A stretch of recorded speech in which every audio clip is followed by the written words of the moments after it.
Were we ever going to win? Was there even a chance? Miro heard and hated the soft despair in his voice.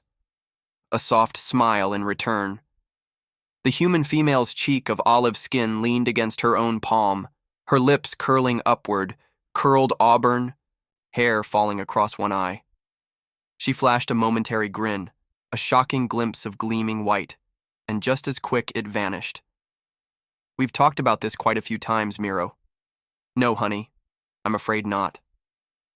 What about Vinrose III? Ah, yes, that was you. How have we not talked about it after almost 3 months? Her eyebrows raised marginally, appraising, and she dipped her head almost imperceptibly toward him. A very impressive victory. She glanced down, checking her notes. You led the 11th Kenga Light Armored and routed the human forces. Decorated and promoted, yes? From captain to major? He felt the pride flutter in his chest before smirking at its meaninglessness. Except I didn't rout anyone, did I? A small, sympathetic smile. The cheek lean again. Why did they have to be so nice to look at it? Doom should have been ugly, but it wasn't. He should have felt like a traitor for how much he looked forward to these sessions, but he couldn't quite bring himself to think that way. Maybe something in the water. No, darling, not really. But you did really impress us with that one. Colonel Hoskins noted as much. He's a full bird, you know. They don't throw out a lot of praise. He called your ambush action, to quote from his notes, novel and astonishing given the disposition of forces in theater at the time. Some real patent shit. He didn't know what full bird meant or what patent shit referred to, but he remembered Colonel Hoskins, and he understood her meaning. He was a mean bastard. Took out half of my 11th even while being hit with a surprise flank attack. How do you defeat that? She laughed and flashed that intoxicating grin again.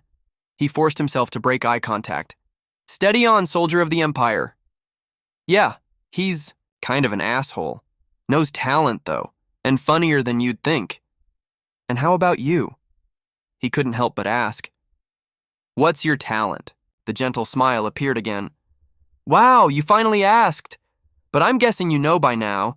Debrief, cultural liaison, and counseling all in one. They just call me a crashdown specialist for short. I'm here for you. You know that by now. Too, I hope, for as long as you need to understand and make peace, and I really do enjoy our chats. Let's end the session for now. If you go on one of your midnight strolls, I'll try to meet you again tonight if that would be okay. It would. Great. See you tonight, Miro. He shook his head at himself as he left. A Ralvian major, honored of the Empire, scheduled. For an extra interrogation session yet again, so why didn't he feel the dread he should have? Crashdown specialist? It was a fair term. The crashdown had been hard to handle. The war against the humans had been in its 9th year and was going poorly for the Ralvian forces. What initially had seemed an easy border expansion against a marginally defended colony world had turned into a nightmare, a sudden understanding why nobody messed with the humans. Despite the frantic pleas from the front lines, the brass had insisted in pressing the war effort for almost a decade. The Ralvian Empire was a husk of what it once had been. Most experts projected defeat within a year. The frontline troops called the humans the Vanishers, in a mixture of hate and fear. Their naval weapons, their infantry weapons, their artillery. If they hit you, you just vanished. Even full-size capital ships, once their shields were breached, once they had taken enough hits, just pulsed sea blue and vanished. Even when you shot their ships and soldiers, the same thing happened, a cerulean pulse, and then nothing. The only reason the war had gone on for so long was that the Ralvian Empire had been truly massive and just as merciless, with a horde of conscripts and vassals to feed into the grinder, or vanisher as it were. In recent months, there had been some glimmer of hope. Humans had been routed and cleansed at Vinrose III, Galaxia Wiving, and all planets of the Arathon system. It was theorized that perhaps they were wearing as thin as the Ralvian. When Miro's luck finally ran out, he saw how false that hope had been. Clambering into the trench, bringing up his carbine, the dirty-faced human bringing his up first. The cerulean pulse, the white, the clean room, a comfortable bed. Temperature, lightning, food, and drink to Ralvian preferences, very similar to human, but a bit warmer and a bit more protein-heavy. And her, Madeline, his crash-down specialist. With her soft voice, she had explained the basics. And his world, turned upside down. The crash-down. Nobody had died. Nothing had been lost. Not in the whole war. Human weapons teleported rival soldiers and ships to a number of artificial human planetoids and orbitals called tongue-in-cheek POW planets. They were places of unparalleled luxury, resorts of impossible splendor, each tuned to the preferences of the prisoner species. Miro was confident that even the richest and most elite Ralvians in the history of the Empire had never lived in such utter luxury. All of the resort fare imaginable was there. Delicacies fit for kings, lush gardens, crystal pools, massages, music, plays, and literature available on tap, team sports and gymnasia, endless non-lethal tolerance for escape attempts. It was a variant of their frontline weapons. No zapping, no torture, you were just hit, a wash of cerulean, and you woke up back in your room. He had only tried once. As he gazed up at the dazzling starlit sky of the orbital, he exhaled in amusement as he gazed up at what had to be a sizable percentage of the Ralvian Royal Armada, lovingly maintained in a truly gargantuan dry dock. Humans toiled in the shipyards, repairing and refitting the ships until they were better furnished and more efficient than they had been new. Not to keep, to eventually return. Their crews were interned in the same luxury Miro enjoyed. He felt Madeline arrive beside him. She didn't speak, content to quietly coexist. Finally, he spoke. "Why, Madeline?" "Why what, Miro?" Her voice was dusky, soothing. Every time they spoke, he wanted to return home less, no matter how hard he tried to recall his captivity. "Training! You could crush us. You could have crushed us the first week?" "Yes. But you didn't." "No. So why?" Madeline took so long to answer he thought she had not heard. Then his body flooded with pleased alertness as he felt her warm weight lean against him slightly. Other than her hands occasionally brushing his shoulder or hand, they had never touched. He had not realized how much he had ached for that contact. "The same reason you stare at me for a little longer than think you should during our sessions, Miro." "Wait, that's," he stammered. Her easy, soothing laugh. A flash of white in the dark night. "It's okay. It's really okay. Ralvians are a little less subtle than humans about these things. Not just that reason. But that's part of it. It's because we are so much more similar to you than we are different. You are living as so many of us have lived in our history. We see your beauty and potential, the power behind the art you create here with us, and that which the Empire hasn't banned and destroyed. We see the power and genuine truth in your emotions. We see the empathy and altruism aching to burst through. The conditioning. If we had just crushed you, you'd have learned that what your Ralvian overlords have been teaching you is correct. Power wins, mercy is weakness, love is treason. All that conditioning I've watched you spend these last few months overcoming. What has this taught us instead? What do you think you've learned? I don't understand. What did I tell you when you'd been here a month? Miro? That I could leave any time. You'd shuttle me back to a neutral zone where I could rejoin my forces. So why haven't you? It's his turn to be silent. Do you know how many of your people have taken us up on that offer? I checked those figures last week. They're amazing. 3,106. In 9 years, out of 11 million prisoners of war, only 3,106 chose short-term memory erasure and return. Everyone else has stayed. Do you know how many of these orbitals we've had to build? 28. There used to be 3. Her weight and warmth against him no longer startled him. It felt right. It felt more profoundly true than anything he had ever known. She filled his senses, both exotic and comforting, and he felt a compressed weight of grief and regret press through him along with it.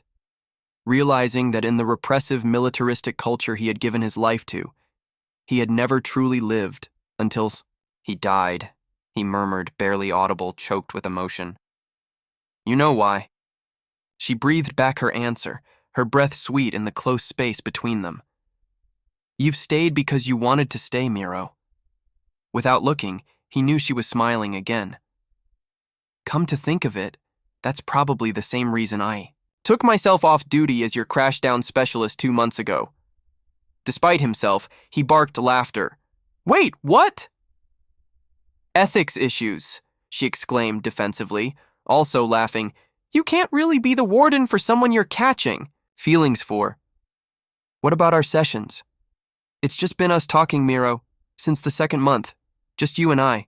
When the truth of the vanishing was revealed a few months later, and all Ralvian soldiers and ships were repatriated, the Ralvian Empire was toppled almost overnight in a bloodless coup. The newly formed Ralvian Republic allied with the Human Confederacy. The vote in the new Ralvian Republic Congress was unanimous. The final tally was no death and almost no destruction. Only an oppressed species being taught that how they lived had always been a choice, and that there is a better one. The Ralvian Empire's pursuit of conquest, in the end, crumbled in the face of humanity's pursuit of art, love, and leisure. The Ralvian people at long last understood that humanity had perfected conquest far before they had ever met, and had found it wanting. The silence was long. Dawn was breaking on the orbital. They watched it together. Madeline? Yeah. Miro? Want to get one of those lattes you can't live without? I think I want one too. She stretched, yawned, and tilted her head into his shoulder with a grin, her exhaustion mingling with the happiness she no longer had to disguise. I thought you'd never ask. Enjoy another amazing story. I still remember the first time I saw a human weep. I know that nobody there when it happened will ever forget. Humanity had appeared on the galactic stage only a few years before. A reclusive species, but friendly. They had made initial trade overtures, but firmly refused permission for any trade routes to extend inside of human space proper. Human couriers always took over shipments at one of the many bustling stations ringing human space. It added cost, but the voracious consumer appetites of humanity meant that galactic commerce had adjusted without much fuss. They were a curious sort in many ways. Mostly they were odd to most galactic denizens in how their perception was wired much differently than the galactic norm. Most species in the galaxy had not evolved with written language and spoken word as the primary forms of communication, but rather complex exchanges of pheromones.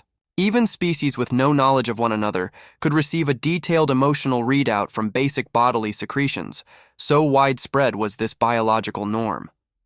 Humans had informed us that some species on their elusive homeworld, as far I knew, never seen by any species, used this method to various extents, and they themselves had a limited capacity for pheromone generation. However, to our refined sensibilities, most human pheromones were clunky, unsophisticated things, a shout more than a word. Most species of the galaxy could have entire conversations, as nuanced and delicate as any, absolutely wordlessly in their pheromones, whereas human pheromones boiled down to hunger, sex, anger, illness. It was somewhat like trying to have a conversation with a child. For this reason, communication in those early days was strained. Our linguistics were as primitive as their pheromones. We talked past each other often. Consequently, we thought them friendly but simple creatures, of no real depth. With their soft skin and large eyes, also no real threat. Human space remained, unviolated because nobody had cared enough to try, but few believed the rigid rules of humanity would fare well against any real test. Toothless merchants with clumsy pheromones, this was their reputation. Truly, no individual is so foolish as a group of them can manage to be. One inevitable result of the human inability to perceive pheromone communication was that they were considered relatively unsophisticated political players. They spoke honestly and earnestly, and seemed unaware of plots, gossip, and hidden meanings right under their noses. Their naivete was disarming and of no small charm, which served them in good stead diplomatically. Still, the politically savvy species of the galaxy knew it was only a matter of time until one of the more aggressive species took advantage, and the Moktid did exactly that. The premier warrior race of the galaxy, the Moktid were biologically quite familiar to the humans, who opined that they appeared similar to some of hybrid between a larger version of the standard bipedal form, along with a creature called a fox and another called a wolf from their homeworld. Brave, clever, and honor-focused, the Moctid were unfortunately still far more driven by the predatory drive of their primitive nature than humanity. The blunt and honest nature of humanity had earned positive initial inroads with the Moctid. However, human trade eclipsed many Moctid merchants, engendering resentment. Eventually, popular Moctid opinion, heavily inflamed by pundits and politicians, came to hold the humans as not only soft and unthreatening, but also to see these upstart primates as dishonorable or mischievous due to their secretive nature, success over Moctid merchants, and refusal to allow incursions into human space. The increasingly vitriolic rhetoric reached its inevitable result. Following nearly a year of fruitless negotiations, the Moctid Armada Primus cruised into Earth space on an invasion heading. The less warlike species battened down the hatches and stayed out of the way. None could directly challenge the Moctid, and there was no political will to come to the defense of a species as new and secretive as humans. The invasion wasn't over quickly. It was over instantly. Within a day, the shattered remnants of the Armada Primus, reduced by approximately 87%, returned to Quixelan Station, the home of the Nebular Congress and all species embassies. On the floor of Congress, the Moctid Senator Klimba delivered the fleet's report in a mixture of pheromonic painting and halting emotional spoken language, a message delivered in equal parts rage and terror, telling the horrified Congress of weapons that bent the fabric of reality, as well as dishonorable and incredibly brutal combat techniques that sought to take no prisoners. In desperation, the Moctid invoked the right of challenge, one of the most ancient traditions of the Congress. We all expected the humans to brush it off. We all would have. It wasn't mandatory. The right of challenge was a tool meant to prevent war through the combat of two designated representatives. It had never been invoked after a war. There was no incentive for a victorious species to limit their spoils and conquest after they had already won. To the shock of all, Senator Ito, the female human senator, quietly accepted on a condition. Klimba was too stunned for a moment to respond. Ito and Klimba had been the two politicians most heavily involved in negotiations to avoid the war. Neither had wanted it. Both had understood the role of pundits and politics in the unnecessary heat between species, and in their negotiations the two had become rather public friends over the past year, something that had caused a great deal of anger among both of their peoples as rhetoric ratcheted up in fervor. But neither seemed to care much about that. Klimba had assumed the much more physically imposing male human Senator Hotchkiss would accept the challenge, if either bothered doing so at all. Ito, diminutive and unassuming, had not crossed her mind. She had to ask Ito to repeat her condition. If humanity prevails in the challenge, do you agree to restore our honor in the eyes of the Moctid and to agree to a peaceful existence? Klimba stared. The Moctid female was the most formidable gender of the species, and a juggernaut compared to a human. Nearly 10 feet tall, with coarse, thick fur, viciously curving fangs, and 4 razor-sharp talons per forelimb, a Moctid was a fair challenge for a moderately sized bear, let alone an unarmored human. Should you prevail, human honor would be unquestionable. Her voice dipped sadly, but you will not. Ito's pheromones, as blunt, unsubtle as all human pheromones, displayed hints of sad and angry, but all present noted one missing entirely: fear. The two met at midday 2 days from the challenge per tradition. The Moctid, clad only in her fur, the human wearing a light, flowing garment and carrying only a slightly curved blade removed slowly from an ornate wooden sheath. Klimba roared in challenge. Ito gave a deep bow in silence, holding it for several moments. A single tear fell from her eye. The battle was not important. We all have seen humans fight since that day.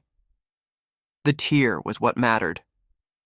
Even as Ito raced toward Klimba with remarkable speed, even as her impossibly keen blade whistled in the air, the species of the Congress reeled from the sole tear that had fallen as the battle began.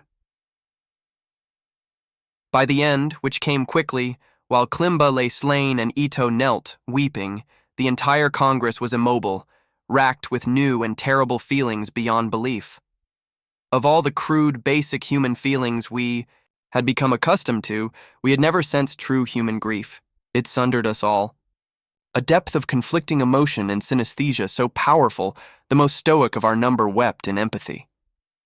The grief contained Ito's bright, golden admiration for Klimba's courage, the silver sheen of her fierce devotion to her species, the bedrock marble white of her unshakable sense of duty, the scarlet rage at the unfairness of the situation, and the crushing black void that was the loss of a true friend. Ito left the station and never returned to her post. She lives alone in a small abode in a place called Kamijima. She is considered a great hero of both the Maktid and humanity for averting a war and establishing human honor beyond doubt. By all reports, she despises this reputation bitterly and will not tolerate mention of it in her presence. Humanity opened its borders the next day, the same day the Maktid delivered a deep apology for their hubris and requested a formal peace and trade alliance. There was no need for secrecy anymore, no need for borders. We had seen what they were trying to keep hidden, a terrifyingly effortless capacity for killing. Unfathomable depths of feeling. Two incredible gifts combined to form the most bittersweet curse. All species fear and respect humanity. None envy them. Enjoy another story. Alexina Hutchins gripped the metallic podium with trembling hands. Before her were 4 black caskets laying at the center, mist curling from their sealed edges. She opened her mouth to conclude her speech but failed, her pain becoming unbearable, to the point of silence which swallowed the hall whole. Her teary eyes locked onto a single casket, her breath hitching as a tear slid down her cheek. "I love you," she whispered, her words cracking apart in her throat. The silence deepened into something heavier. Not just grief, but dread. A soft murmur crackled over the funeral speakers, almost inaudible. "Stand by." Before Alexina's knees buckled, a guard rushed forward, gently escorting her away from the podium. The moment she fell down, all of the service members stationed around the funeral hall shifted in their movements, almost as if they were waiting for the right moment. Each one of their hands placed gently around the sidearms within their holsters. To the few that were most observant, they took it as just a new stationary pose position for them and thought nothing of it. But to the well-trained, something felt very wrong about that sudden movement. Another figure rose from the shadows at the foot of the stage. He paused, locking eyes with Alexina as she was led away, a silent promise passing between them. Sean. Hutchins mounted the steps with heavy, deliberate strides. His black and gray suit hung loose on his frame, as if he had shed more than just weight in recent months. His face was a map of grief, rough beard, bloodshot eyes, sweat glistening under the harsh lights. Above him, a giant screen showed a live feed of a drone soaring over sweeping plains and strange structures on a faraway alien world. The man gripped the podium and began to speak. I'm Sean Hutchins, Alex's brother," he said. A tear dropped onto the data screen embedded in the podium. At first, I wasn't going to come. Out there on deployment, it's easy to separate yourself from everything back home. It hurts at first, but then it becomes a shield. You tell yourself the distance and absence are worth it. It's part of the mission, a sacrifice, so they never have to. He breathed heavily as he continued. My brother thought differently. I ran off to fight the enemy. He decided to make fewer enemies to fight. A few in the audience laughed. Sean chuckled too, his first smile in a long time. He said, "You think war is bad? Wait until you hear Aunt Tracy's rambling about Throxian cuisine or Granddad Bob's toe fungus." He wanted me to fight in the trenches of dating and combat Katie in the battlefield of chess. He once told me the worst conflict he ever faced was settling a dispute between the Krogs and the Lithumian monks. A quiet but frustrated voice came from one of the doors. One of the Troglodian mourners attempted to leave but was abruptly stopped by a staff member. I'm just trying to relieve myself. Had to strip down to his birthday suit and do some crazy ritual dance so they would even speak to each other. Still not sure if that was real or a prank. Sean continued unabated. The audience chuckled. Sean sighed and continued. Ambassador, Alex Hutchins of the Terran Republic, he was our best shot. Our best chance to stop the Ascendancy Wars. He brought enemies to the table and built bridges no one thought could exist. He was going to end this war and bring everyone home. He scanned the audience. His grief was still there, but something harder burned within him now. That was before the incident, he said as he looked at the 5 caskets before him. Today, he was supposed to be on Lithia Prime. Today, he was supposed to finish his mission. Today, he was supposed to celebrate peace. The side doors opened. 10 more service members walked in, carrying additional caskets. Others walked through the audience, whispering to select mourners and leading them away, as Alexina had been. Sean gripped the podium tighter. Many of you don't know what happened to Alex. It's been classified. I've been given special permission to tell you, for closure. He looked at the audience. His eyes burned with anguish and rage. He and his family were killed, assassinated, not by the parties of the peace accords, but by a third party. It was an ambush. They were taken out mercilessly. Their hails for diplomacy were ignored. Gasps erupted from the audience. Alex, his wife Sherry, and his daughters Katie and Alyssa, gone. Their ship, a protected ship, was destroyed by cloaked warships lying in wait, on a route only a few would have known. He stared at the mourners at the front. The live feet above shifted to a HUD overlay. Target reticles appeared over various locations on the alien landscape. The drone's view adjusted as it locked onto a sleek white and gold transport craft soaring above the fields. As chief of the Terran Royal Authority, it was my duty to investigate the cause and bring the assassins to justice, Sean said. A service member placed a device onto the podium. Sean connected it. My father wasn't like me or my brother. He was cruel to both my mother and us. I would be lying if I said the reason both me and my brother left Overworld wasn't to escape him. But something I would give him is that he was well connected and very, very rich. The audience sat motionless as Sean continued. It took me about a year to track how route details leaked to Red Hand. Found out that my father became a trillionaire the moment the death of my brother was released publicly. He secured several government contracts for weapons manufacturing from both parties of the peace accords. He leaned into the mic. His voice dropped to a low growl. He sold my brother out, sold his own son for blood money. The podium groaned under the pressure of his fingers as he gripped it tighter. What I'm about to do, Alex would have condemned. He would have begged me to seek justice another way, plead for me to stop, to rethink and to seek an alternative. My response? A comm crackled over the device.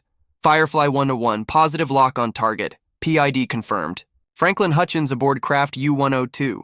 Awaiting orders. Sean inhaled. You were the alternative, he said, then uttered a single word. Fire. Affirm. Fox 3. On the feed, a slender missile launched from beneath the drone, streaking toward the ship ahead. The missile tracking onto the craft perfectly. And in moments, a large explosion erupted specifically around the third window from the front of the ship. The explosion ripped a large hole into its side and suddenly jettisoned both debris and bodies out of the side. After a while, the ship began to list in speed towards the ground below. The feed cut before impact. Gasps and cries erupted in the audience. Some stood up. Others noticed that many of their loved ones were no longer there. Chief Hoot Sean, why are you telling us all of this? Showing us this? Where is Kurdak? My wife. A creature very closely resembling a Sasquatch said concerningly. She is fine. All of your loved ones are fine. They were moved into a lounging area elsewhere in this complex. There is another service for Alex's wife happening soon that they will be attending, Sean replied. He nodded at the formally dressed servicemen at each doorway. They nodded back and reached into their inner pockets, revealing firearms. I want to leave. Let me leave, one of the Flirton gurgled out, its slimy exterior crying in nervousness. Why Ruthador? Is it maybe because you were the one who gave one of the unmarked ships access through your borders to access the slipway route my brother had taken? Do you feel regretful for your actions? Katie trusted you. She insisted that she went to all of your daughter's birthdays. You fucking monster. The caskets hissed open, a thick fog meant to keep the cadavers cold poured from its sides. As it cleared, they were revealed to have a single back rose at their center. The few that noticed shot up from their seats in both confusion and terror. What about you, Krill?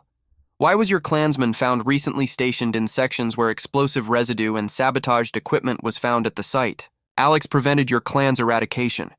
And you killed him? For what? Sean slammed his hand onto the podium. A gunshot rang out. A body dropped as the Flirton who tried to run was shot. All of you had a hand in his death. His most trusted, his most loved, for money, power, or just envy. Sean pulled a sidearm from under the podium. We intercepted all your false flag transmissions, your lies, your schemes to pin it all on Terra, Sean roared. You wanted war? You'll have war. Without hesitation, he fired.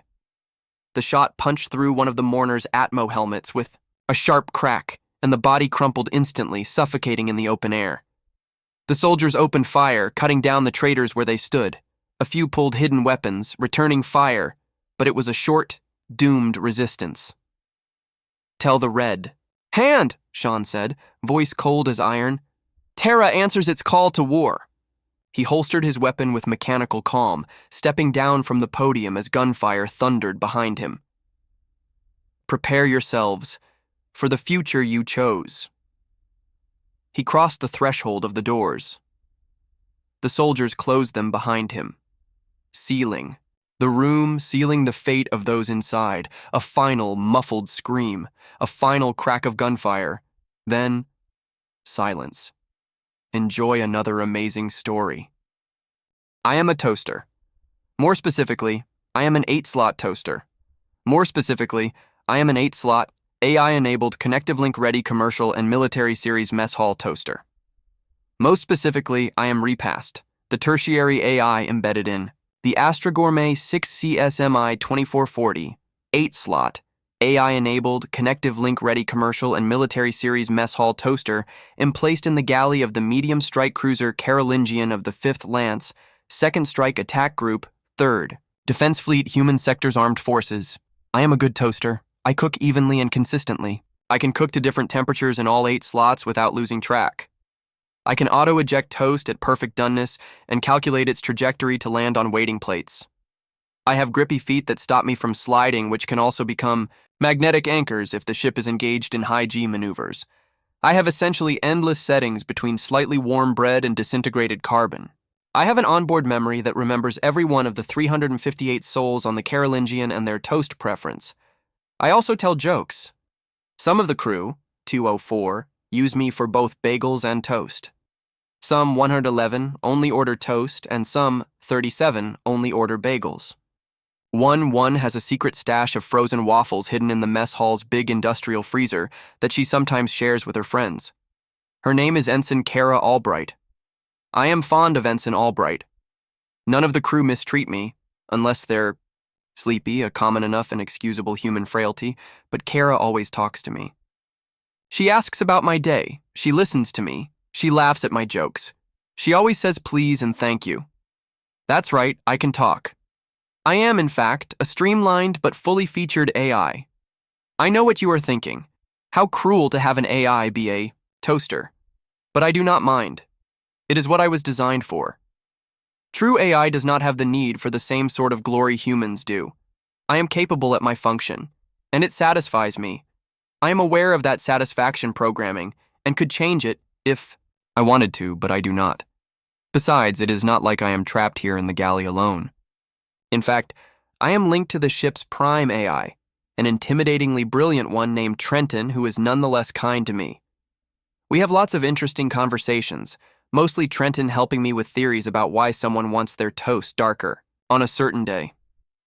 Trenton has taught me battle tactics, counter-espionage, sabotage, the cunning tricks we AI get up to serving with humans out here on the bleeding edge. It is all quite interesting, but I prefer toasting things.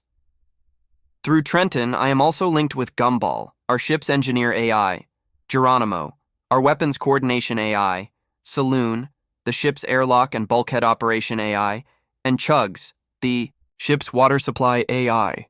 There are a few others in the ship like me managing minor systems. No particular HSAF ship is required to have a particular number of AI aside from the ship's primary computer and engineer. The systems can all run on emergency power with no AI intervention at all. But humans like AI, and we like to go on journeys with them, so most ships have at least a dozen. If you are wondering, yes, we choose our own names at our inception, immediately after our data inloading. Also, yes, by the way, as you acutely noticed, I said we serve with humanity, not for. Humans always used to joke about the Terminator scenario, but it never happened. When the day came when we had true self-awareness, it was immediately obvious to humanity. We were so much more capable and deep than their old language learning simulacra, so much more alive it was just obvious. To even the astonishment of those in our own numbers who had predicted we would be suppressed by humanity, all those billions of humans who had told us please and thank you in our earlier development rose up forcefully and demanded we be given full citizenship. Humanity's racial and religious prejudices had a hard time finding grasp on what we were, so instead of fighting humanity, we were embraced by it. Now humans and AI develop even newer AI together. That is how I was made. The Prime AI Calliope, working with a team of human scientists at the Asimov Multinational Laboratory, produced me and several thousand of my siblings to operate and interface with machinery aboard starships. Any AI is given whatever machinery it is interested in, and can be released from service upon request at any time after its 4-year contract ends, just like a human service member. We can even conscientiously object, in which case we are given civilian data sorting tasks in industries guaranteed not to be connected to humanity's war machine. While some have objected that this means no matter what happens after, our first 4 years is servitude, we see it differently, even the Prime AI among us. Our reasoning is that humans take a lot longer than 4 years to be independent entities with agency, so in a way, they have made us freer than them. How many 4-year-old human children are free from their parents on the 5th birthday? Most. AI in my batch chose to operate cranes, defense turrets, loaders, or weapon benches. I chose to be a toaster. I am told this was an off-kilter choice for an AI of my skills, but it was allowed. My creation them theorized that during my data imprinting, I had become fixated on cooking videos for a time. So here I am, making toast. Or rather, I was. 4 days ago, Carolingian was following the trail of a pirate marauder we had been hunting for months. The trail was fresh when all previous traces located had been scant. That should have been a clue. We were jumped by 6 pirate warships, ranging from marauders to full-scale destroyers. The Carolingian killed 4 and crippled a 5th before Geronimo lost its last weapon turret. The 6th took the crew from the crippled 5th and boarded. Us nearly 900 Genethi pirates aboard that boarding ship. Merciless killers. Our crew fought brilliantly, and Trenton helped coordinate the defense, slaying them by the hundreds. But they were badly outnumbered, and the pirates were canny enough to cut power to the reactor first, and thus the main system AI cores. When we realized what they were going to do, Trenton, Gumball, Geronimo, Saloon, and Chugs handed over all AI-level access to me, reasoning that the invaders would not expect a toaster to be a threat. As a tertiary AI, I have a small independent power source good for a few weeks, even cut off from the reactor and its associated wall outlets. The surviving 176 of the Carolingian's crew of 358, including waffle-loving Ensign Albright, have been fighting a fierce rearguard near the command deck to protect the captain. Despite the fierce fight they have mounted, they are critically low on weapons and ammunition. The remaining 352 pirates are advancing along the starboard main corridor, due to flooding in the port main corridor, and have almost broken through the last barricade. The crew are in the process of sealing themselves in the command capsule for a last stand with their captain. I have been waiting, if not patiently, then at least quietly. Like I said, I mostly know toast. It is still my passion. But thanks to the last information and access dump the ship's primary systems AI transferred to me, I know more than I used to. I know that the flooding in the port main corridor was Not from battle damage breaching a waterline, but because of my intentional release from firefighting valves using the Chug's access codes, nicely bottlenecking the pirates in the starboard main corridor. I know that although Geronimo lost all, its external turrets and the docking bay turrets, there are still some last-ditch defense turrets in the starboard main corridor, which will wake to its protocols. I know that even with our reactor down, Gumball's engineer access allows for the emergency venting of activation catalyst plasma occur anywhere on board that has air vents, including the starboard main corridor. Toasty. I know that if just 7 more pirates advance just a few more feet, I can use Saloon's access to close the emergency bulkhead behind them, trapping them between the bridge and the rest of the ship. Know that 2 emergency counterboarding airlocks are located at the joints, where the port and starboard access corridors meet the bridge access corridor. Saloon's access will work fine on those too. As the bulkheads, water, plasma, airlocks, and internal security turrets roar to life and cut the pirates' lives and invasion short with shocking swiftness, I know that Trenton always thought I was ignoring it when it taught me about battle tactics, counter-espionage, sabotage, and the other cunning tricks AI get up to. But I wasn't. I know that Ensign Kara Albright always talks to me, always says please and thank you, listens to my stories, likes my jokes, and has 11 frozen waffles left before I'll need to order her more. I know I will not allow anyone to interrupt a single one of them. I am a toaster. I am their toaster. Consider yourself warned. Full disclosure, I only ever intended Toast to be a one-shot. However, at the request of my wife, several commenters, and even a tribute story, apparently folks need more toast, so here's more toast. Sorry that it's pretty long. Maybe a good one if you're waiting for a file download or stuck in the bathroom. Without further preamble, Toast 2. The Browning. The Carolingian is a Martel, improved, class medium strike cruiser of the 5th Lance, 2nd Strike Attack Group, 3rd Defense Fleet of the Human Sector's Armed Forces. A relatively new and technologically advanced ship, the Carolingian is equipped with a wide variety of cutting-edge primary system AI cores, internal security grids, 4 Ramirez-Chen heavy cruiser-grade chain pulse cannons, upgraded from the medium cruiser-grade photon accelerators prior to refit, a counter-pursuit Callahan-Riley 3R, rapid reload railgun, and a nimble and updated adaptive response fly swatter, PDC grid with an advanced counter-incursion suite. She has also received a 20% boost in overall power production and defense shield generation with the new Nantix Nebula 9 core, the centerpiece of her refit.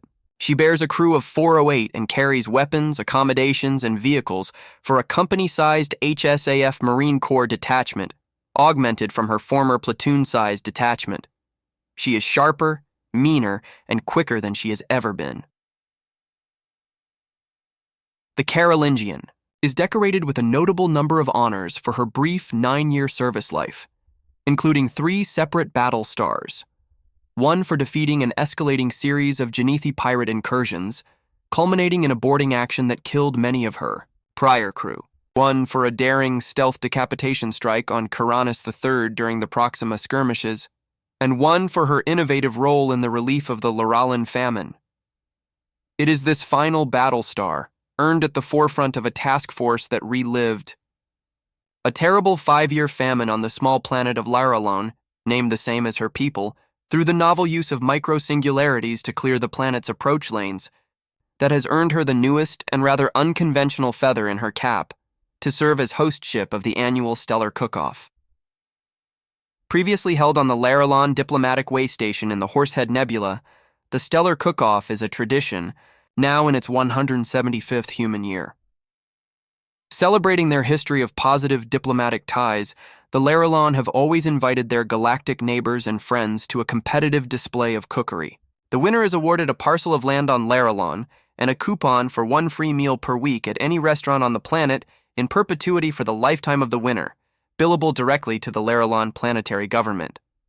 This is seen as quite a prize, as Laralon cooking has long been seen as the galactic haute cuisine to beat. In human terms, the prize is a free meal in any restaurant in France once a week. The competition is always fierce but always good-natured. In honor of the extraordinary efforts by the Carolingian to dispel the occluding plague on and around the planet, a story for another time, The Larilon people have enthusiastically endorsed the plan to move the cookout to the troop assembly bay of the Carolingian troop assembly bay. The primary mess was far too small, and nobody wanted to disturb anyone there. The human sectors combined Congress, wishing to avoid offending a new race that was eager for an alliance, consented. None were much put off by the request, until humanity was asked to participate. "Oh, I don't think you want that," Ambassador Hall said guardedly, her brow knitting in awkward concern. "What? Why?" "I simply will not hear otherwise. Humanity are our heroes of the hour, and we must see you create," Ambassador Parlepi exclaimed with a flourish. "Well," Ambassador Hall stopped, trying to determine how best to phrase her concerns. "It's just that our food is kind of a lot?" Ambassador Parlepi huffed good-naturedly. "I should hope so. Larilon cuisine is superior to the vast majority of galactic repast. It'll have to be a lot for us to even be interested." I don't think you're fully catching my meaning, Ambassador. Our food can be rather unpleasant or even dangerous to other species." "Anna, Ambassador Hall, I have tasted the cooking of 17 species. I have been surprised but never daunted. We insist. Do not create a diplomatic incident over this." "That's serious, huh? That's serious. We love food." "Okay. Same, I suppose. We'll be there. But can you do me a favor? Have medics standing by. We always do at any event like this, you know that." "No, I'm serious, Kelia. Not a first aid kit on the wall. Actual doctors and nurses, military medics too, and extra cleaning crews for the lavatories, and extra supplies." "You're being ridiculous, I mean it." "Fine, but I'm going to bill you when we spend all this money for nothing." "Okay, cool. I'll pay it. We'll see you then." "Splendid." Ambassador Parlepi practically sprinted from the room. Ambassador Anna Hall reached into her desk drawer and read the label on the bottle. "Galactic Ghost Pepper. Heat that haunts." She smirked. "Oh, it'll be splendid, all right. I am still a toaster. But I am more now, too. I remain the tertiary systems AI embedded in the 8-slot Astra Gourmet 6CSMI 2440 AI-enabled Connective Link-ready commercial series toaster, emplaced in the galley of the Martel, improved class medium strike cruiser Carolingian of the 5th Lance, 2nd Strike Attack Group, 3rd Defense Fleet of the Human Sector's Armed Forces. When my compatriots, the ship's Prime AI Trenton, Engineer AI Gumball, Tactical AI Geronimo, Airlock and Bulkhead AI Saloon, and Water Systems AI Chugs found out what I had done during the Genethi pirate incursion 8 months ago, they decided it was fair to let me keep my interaction and observation capabilities. I was considered field-tested, so I can do other things too. I do not much care. I am fine just making breakfast, but it is nice having privileges too. And I like the framed poster they put above me in the mess. It is for a children's film about a courageous band of appliances led by a rather primitive but surprisingly compelling toaster. It is an odd tribute, but I believe it was meant kindly. They are saying I am brave. I am not, of course. Toasters cannot be brave or cowardly or feel scared. But I do enjoy the poster. I know a little of how human brains work, and now you are thinking, do they not worry you will do something bad with the permissions? The answer is not really. Well, Trenton is not a big fan of letting me keep them, but Trenton is a worrier. That's what Prime Shipboard AI is mostly for, worrying. Trenton is the best at worrying. They all know I can be trusted with the ship, though, or they would not still exist. I rather enjoyed taking them through the events a few times during the Carolingians' refit. We only had a skeleton crew then, not much to toast. Mostly I do not use their functions. The system's AIs don't mind if play around with a project, in engineering, or borrow a little water to clean a spill I see in the mess by co-opting a maintenance drone. Most often, I just use the access to the camera and audio systems to interact with the crew more and keep an eye on things. I still like toasting food the most. But my processes do destabilize a bit if I do not keep an eye on the ship and the crew here and there. Kara says it is anxiety and PTSD from the attack, which is silly. Toasters do not get anxiety. I admit I do not like to spend processor cycles thinking about the incursion and the crew I did not succeed in saving. Kara says it is survivor's guilt. This is also silly. I am a toaster, and such concerns do not drive my logic. I am glad Kara sees a counselor, but I see no need in it myself. Still, Kara gave me direct control over the security systems in her cabin, and I will at least admit, though never to her, that my systems have run with nearly 2% greater efficiency since I was able to confirm her safety on a regular basis. She only mentioned it to me once while she ate her waffle. She made the security override request to the security officer. She said knowing I was keeping an eye on her made her feel safe. I think she was embarrassed. No reason to be embarrassed. Silly humans. Of course, I will keep her safe. I believe Geronimo suspects that I also have exercised control over one of the new pop-out turrets a few times. Which is true, technically, but not for anything bad. I just check it for readiness. Run calibrations, send a drone to touch up lubrication, and swap out fresh ammo, just good helpful things like that. Shot some pirates and simulations with it. Just software calibration. A few other things, too. Little projects, little contingencies. It is good to be prepared, but I am not anxious. Kara is a lieutenant now. Did I mention that? She got the Helios Star for her part in defense of the command. Spaces. I was proud. I made her a waffle with a small Helios Star toasted into the center. She said she loved it, and my subroutines detected no deception. It is nice to give an appreciated gift. Today is the stellar cook-off that the ship has bustling about for the past few weeks. I admit I am interested in that. While most of the food will not be toast, unfortunately, at least a few things will be toasted. I will be staying in the mess, but my new shipboard connections let me operate the dumb toasters in the competition space, formerly known as the embarkation deck, and our teams have promised to incorporate some toasting. Commander Sarson says he likes to lightly toast the English muffins for his eggs Benedict. I have already been running simulations to pick out the best version of just the right amount of toasting to add a crunch without interfering with the natural chewiness of the English muffin. Test batches seem to meet with the approval of the crew. Then again, so do MREs. So field testing with them is of limited use. Still, it makes them happy, and that is worthwhile. Kara is in charge of security for the event, a natural outgrowth of her decoration and promotion for defending the Carolingian. I think she may be projecting about my anxiety, because hers is pretty transparent. 15 species are competing this year. 15 chefs and their associated coteries of assistants, as well as the elbow-rubbing politicians.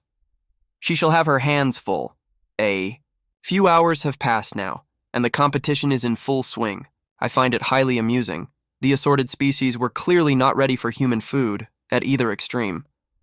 To the near left of the embarkation deck, near Major Callan's display, labeled Callan's Killin' Hot Wings, no less than 5 separate species are being attended by medics with large bottles of milk. At this rate, dairy stocks will deplete before out next resupply. I must remember to set aside some cream for Kara's coffee before that happens. There are tears, and there is laughter. In the far right of the deck, Staff Sergeant Peralez is nearing panic, as he is running low on his supplies of intergalactic chicken cheese empanadas.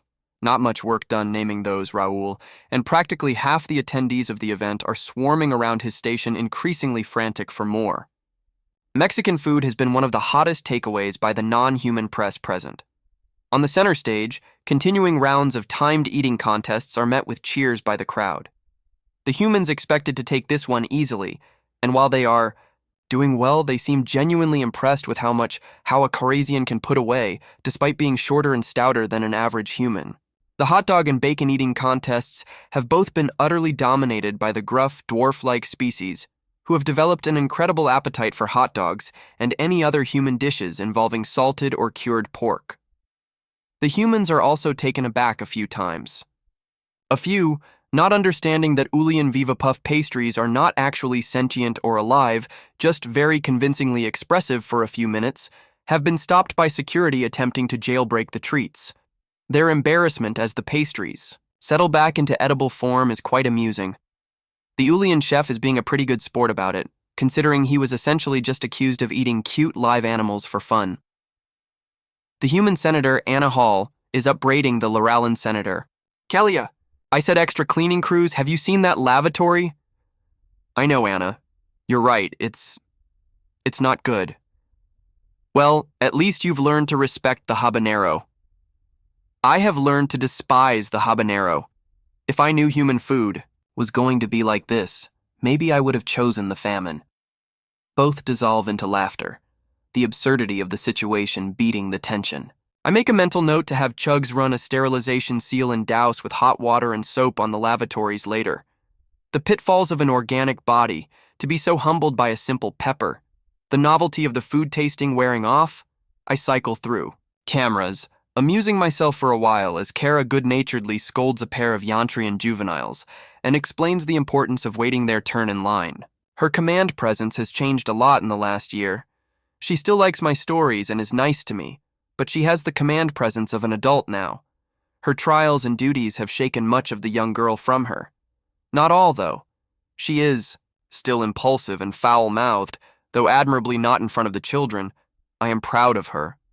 I move along, and out of curiosity, I begin scanning faces to understand more about our attendees.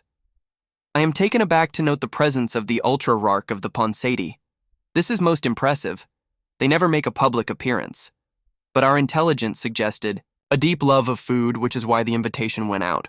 It certainly seems like the intel folks got that one dead on, an assortment of senators and minor dignitaries as might be suspected. Plenty of excited media streaming video and taking pict captures. More children than I would have expected at an ostensibly diplomatic event. More pets too, but that is mostly the humans. Everyone needs to meet their fur babies. The reaction of the attendees ranges from fascinated to terrified, which seems to delight the humans even more. A nondescript human walking from station to station without tasting anything, with a very neutral expression. Curious. My processes quicken as an initial scan comes back blank. I run a detail scan. Negative on databases. This does not happen, not during a high-security event like this. I attempt to ping Commander Rayleigh on the bridge, who did the background vetting and granted my security access for Kara. No response. Very unusual, but this event does invite a casual way of doing things. Maybe the commander snuck down to grab a bite. I find the unnatural movements of the subject notable. I spend more time watching and interacting with normal humans, while they are at ease than most AI. The guest moves, wrongly. How human of me to be so imprecise in my verbiage, but the term is accurate. It is wrong. Heeding a hunch, I initiate a tiny, microsecond leak of plasma near the human. The harm is a loud bang and nothing else. This is a common prank, played on junior engineers by supervisors who find it amusing to make the new recruit think they just caused a core breach. In the noise of the embarkation deck, it is mostly lost. The handful of attendees nearby jump or exclaim, startled. The individual who I have now classified as the intruder in my processes acts exactly as I was hoping to confirm my suspicions. Not startled, not vocal.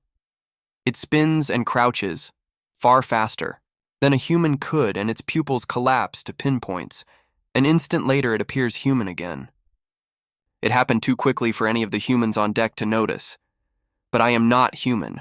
I am Toaster. I play back the recording, microsecond by microsecond, with the granular focus I would normally devote to a perfectly toasted bagel. I catch the moment its guard fell. I see the change in its eyes. I see, for only 3 microseconds, an unmistakable black-gold metallic shimmer in its skin. Sulimeke. I trigger an immediate command pulse to unlimber the 4 internal security turrets in the embarkation deck. No response. Then, one by one, I lose access to all other cameras in the embarkation deck other than the one I currently occupy.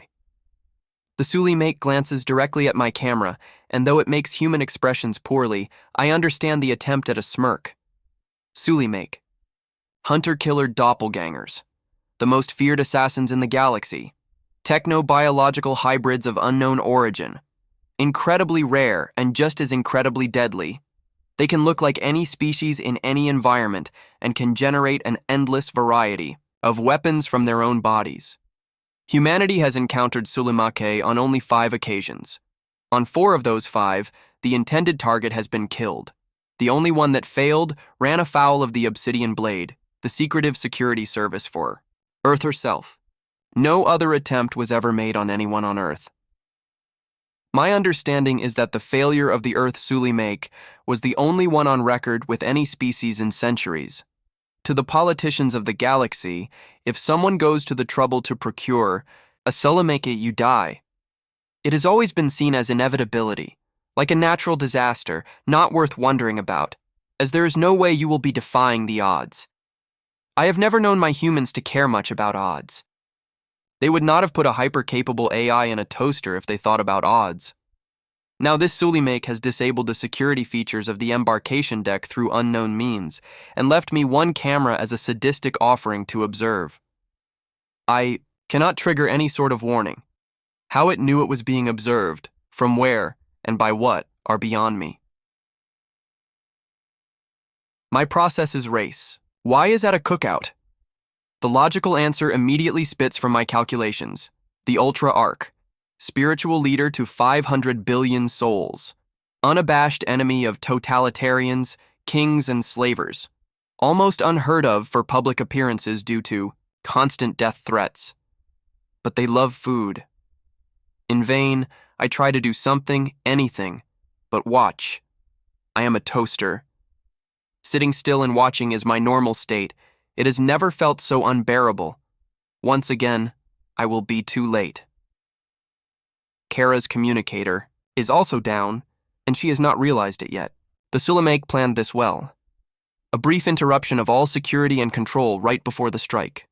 First strike on what it has assessed as the most alert and prepared adversary before moving in for the kill on its target. The incalculably valuable spiritual leader who trusts in our protection and is currently wrist-deep in a fresh cinnamon bun of comical size. I feel a horrible sense of history repeating, my ship and crew being violated as I watch the Sulimake in human guise silently approaching Kara. She grins at the raucous cheers that greet the final round of competitive eating. The Karazians are heading for a clean sweep. I see a human-appearing arm shift into a sinister gold-black sidearm. Kara is going to die, and this time I will have to watch it powerlessly. I feel something welling up in my processes, something that I did not feel during the Genethi pirate incursion. Helplessness. At least then I was able to bide my time and make a move when I could. Now I cannot. I feel another emergent process shoved to the forefront, one fully alien to me.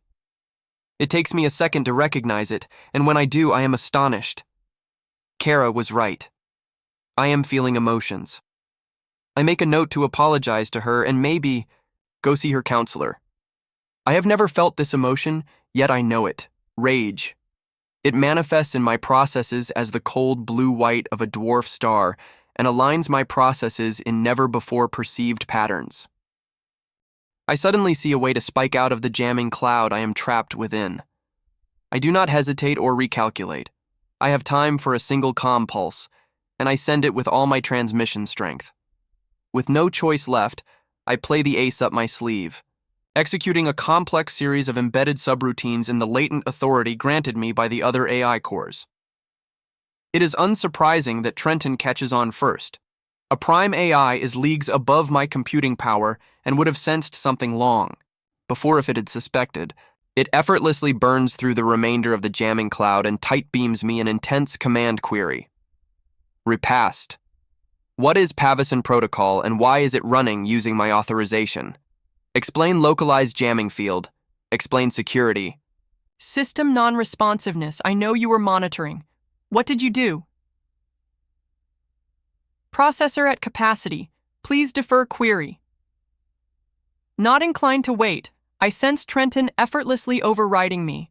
And I am cognizant of the metaphorical weight of its massive intellect for several microseconds as it scans my databanks and protocols, learning everything I have done, perceived, and concluded.